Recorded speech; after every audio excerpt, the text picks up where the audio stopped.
What's up, everybody, and welcome to my TNA 2014 Lockdown pay-per-view, which I must have to say, I got a lot to say about this pay-per-view.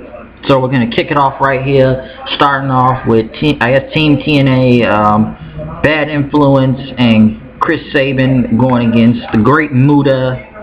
It's kind of cool to see him in action. The new X Division champion, I don't know when Austin Aries lost the X Division title, Sanada and Nakunye, I guess, some type of Japanese versus TNA match. It was a really great match, I'll say that.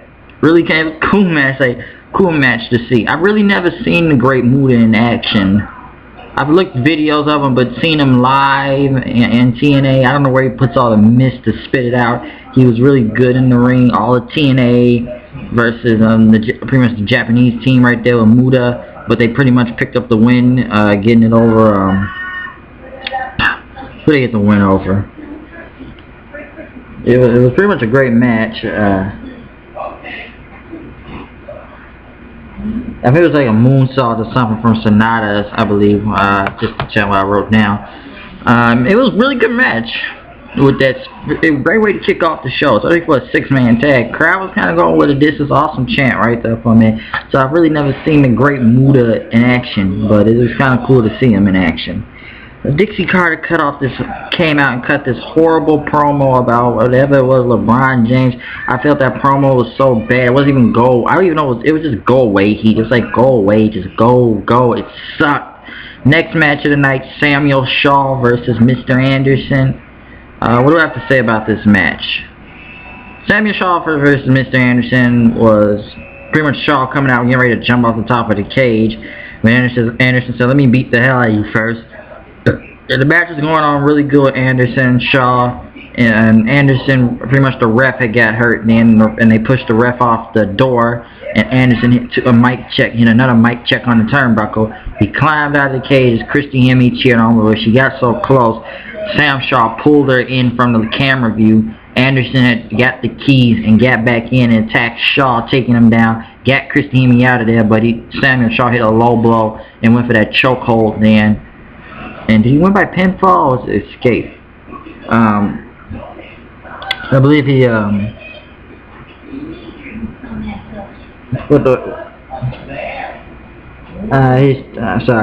was checking again.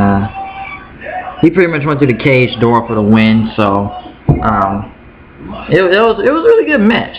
They were chanting "creepy bastard" and they said like "freaking weirdo, freaking weirdo." So the Shaw versus Anderson match, I must say, was good. Kind of a weird kind of win, but in the ref falling down like that bump, but it was good. Since Kurt Angle was not here to do his match because of his knee and probably, I believe, has more surgery on it, EC3 came out and started cutting promos. How he wanted to be a wrestler and all that stuff, and he is wrestling. He's the American icon. He is one of the best now around here. Kurt Angle couldn't get up to it. He used to look up to Kurt Angle, but Kurt Angle was nothing, and he said, and people just started chanting, "You can't wrestle," and then he kept saying, "I'm very good, I disagree, I'm very good, I agree," and pretty much they kept saying, "You can't wrestle, you can't wrestle," and I guess EC3 just kept talking about Kurt Angle's surgery, and he said he'll face anybody in an open challenge. And let me say, the person who has, well, this was a surprise. I was shocked. I didn't even think this man was coming back in wrestling, but it's been 4 years since I've seen him, like 3 or 4 years, since 2010 since I've seen him on TV. The return of Bobby Lashley. Let me say that one more time, people. Bobby Lashley is back in TNA wrestling. He came out and pretty much EC3 said, "You're not supposed to be here. You're not on a contract. You can't do this." And Lashley picked him up. He slammed. He did a running power slam and he speared the hell out of EC3. It was never even a match, but it was a good surprise to see Bobby Lashley. And I believe if Bobby Lashley's back in TNA, and maybe TNA is going to be turning a new thing now. We're getting all these guys coming into TNA tonight. So Bobby Lashley was a really nice, great surprise, I must say, for TNA to come back. More Kenny King videos. Tigre Uno went against Manic in a cage match. The match was good. It was decent. Some good high spots, I'll say that. Pretty much Tigre Uno got the win, you know, since it was Tigre Uno's debut match and it was going against Manic. I like this, whatever that finish he did at the end. So it was impressive. It was really good. The Saber-Tooth Splash, it's called. So it was a couple of good spots. Really enjoyed the match. I check it out. Really nice. So yeah. Even though the crowd was quiet, I thought it was good. James Storm went against Gunner in a last man standing match in the cage match and everything, which was lockdown. As pretty much Gunner and Storm brawl coming up and down the ring. They win the cage. They were just knocking each other. I thought it was really cool when Storm threw the chair at Gunner and Gunner jumped off the top rope. People were saying, holy shit, and the people were just chanting, this is awesome, this is awesome.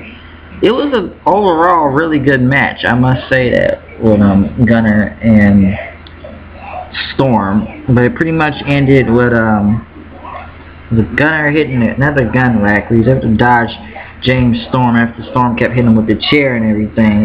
Gunner pretty much he pretty much did a superplex. It was two chairs set up on Storm, and pretty much did a superplex on those both chairs. They were both down, but Gunner took a chair and pretty much bolstered himself back up before the 10 count, and he got the win over James Storm. So it was a really good match.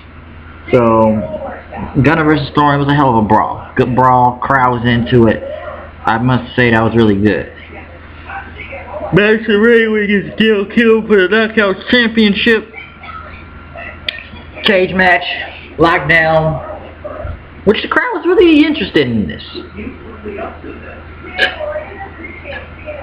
I would say the Knockouts match was actually good. The crowd was really into it this time, especially with Rain versus Kim. There was some good spots. So pretty much I got that tornado DDT win, knocking people off the cage, knocking Lady Topper off of it. It was really good. I'll say that you didn't expect people to do some stuff like that in the ring, but it was just they really did what they could, and the crowd was really into it. So it was pretty much, I gotta say, a decent knockouts match, and Madison Rayne still got the win, still retaining her TNA title. Magnus versus Samoa Joe for the TNA Championship, which for some reason not in the main event. I don't know why, but it was now. As Joe literally dominated this entire match. Pretty much Magnus was doing what he could to hold off, but Joe pretty much was winning most of the time. People were just saying Joe's gonna kill you and everything, and Joe was pretty much, they were both bleeding at a point. Both men were just bleeding out there, and pretty much Joe, he hit the muscle buster, and then he hit the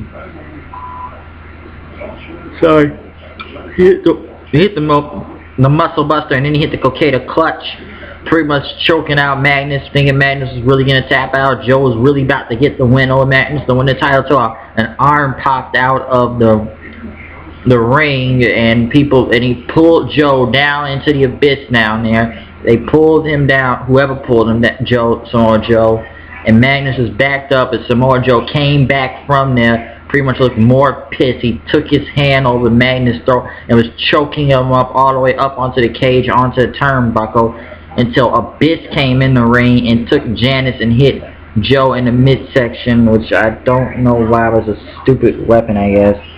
He hit him with the Janice weapon and hit the black hole slam, and pretty much Magnus looked at them both men, and he just hit the clutch on Joe, and they pretty much said he passed out. They just lifted his arm 3 times, and Magnus won the match. Because as soon as Joe got pulled in there, people were crying, bullshit, bullshit, bullshit. They were literally chanting that because they knew it was a bad finish, I believe. And I thought Joe would have got the win, but we kind of finished. Why is Abyss involved in this now? Was she working with Dixie Carter or something? What was this? A kind of shitty ass finish? I don't understand that. I don't understand what was with the finish. It was a good match. Joe was come about to go for the win,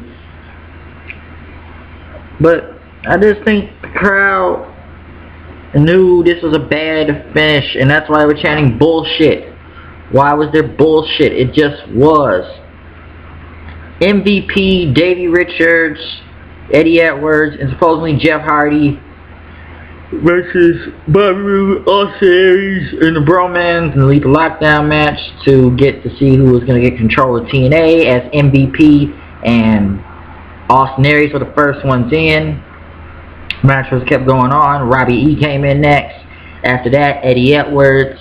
Then Robbie T was next.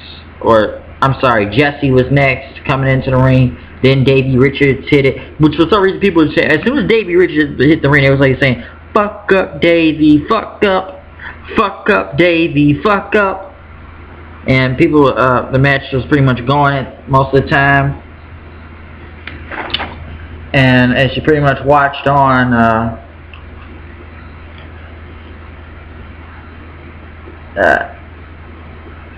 yeah, I'm sorry, pretty much watching on through the entire match,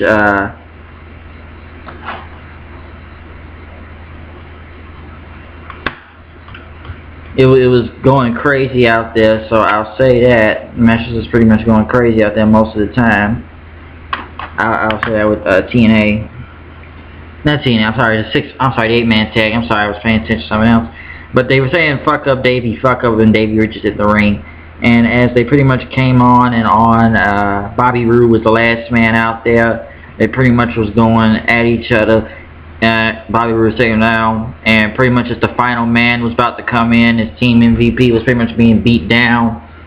I guess since it was supposedly Jeff Hardy, all the lights went out, and we said Willow and everything went black for several seconds, and then all you know, you see Willow at the top of the cage, which we all know is fucking Jeff Hardy, because you can see the fucking tattoo on his body. It's Jeff Hardy, and pretty much he jumped from the cage, he landed on all the men. People were somewhat going crazy for it, until Dixie Carter immediately came out and said she wanted to announce her special guest referee and New York investor, insurance policy investor or something. It was Bully Ray. He came out to be the special guest referee. It was time for the lethal part of lockdown. Pretty much the heels were just getting all the weapons, beating Team MVP now. And pretty much Bobby Roode hit that arm bar like breaker on Davey Richards, but all them pretty much MVP and the others dodged it, and pretty much were hitting moves on all of the guys, and pretty much the balling and everything, and were able to save it and pretty much hitting each other with multiple weapons. Willow here hitting people with a trash can, and then after Aries missed a 450 splash, pretty much did a twist of fate and a swanton bomb, which we know it's Jeff Hardy and everything. So, but as the match pretty much went on, Bobby Roode, when Bully Ray put the table in, Bobby Roode was about to put MVP through the table, but Bully Ray blocked him and everything, and just looked at him knowing he's, I guess, about to get screwed over. Bully Ray pretty much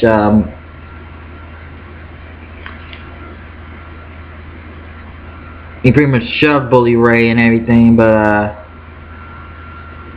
he pretty much hit a Uranagi on Bobby Roode, and pretty much MVP came in with the drive back kick and took him out then. So that pretty much was the end of it right there. And get control of TNA. So that's how it's gonna go out. So now MVP has now the day-to-day operational wrestling, operations in TNA now, and pretty much hit the pretty much after that, Dixie came up to the ring and started arguing with Bully Ray, saying you're gonna pay for this. And pretty much Bully Ray took Bobby Roode and put him through the table then, and I guess that ended the show right there.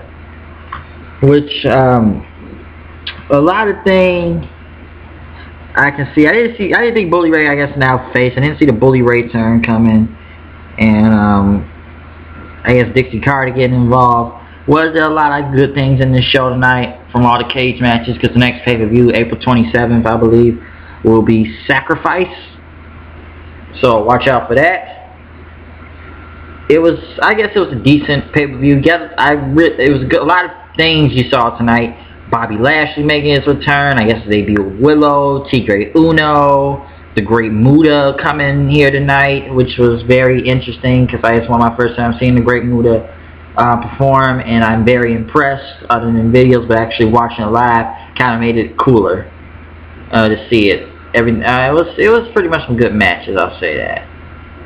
So it was a lot of debuts, some returns, and I'll say this right here: we're gonna get live reactions later on, maybe tomorrow or tonight. I don't know. It's been a long time tonight with this thing, but it was a really good show for TNA tonight. Really enjoyed it. So make sure you all check it out tomorrow. I don't know, just check out live reactions and reviews. I'm gonna get this posted up. I thought TNA pay-per-view, like I said, it was good. A lot of things happened, some returns and some debuts.